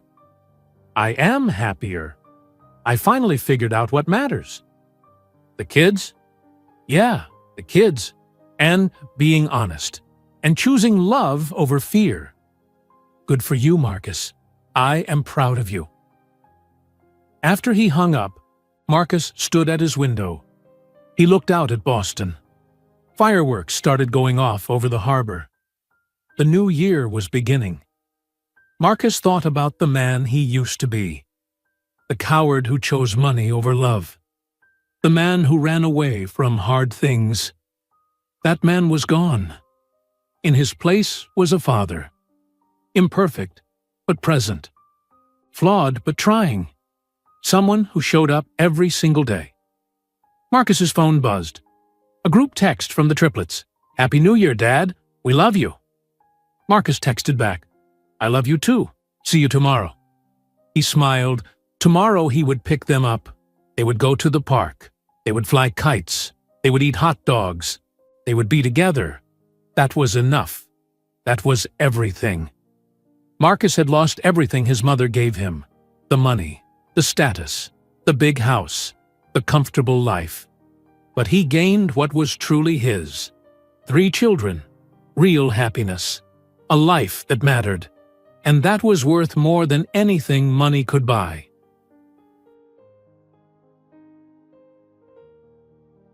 If you enjoyed today's video, I'm sure you'll love the next one. Don't waste time. Just click on the screen.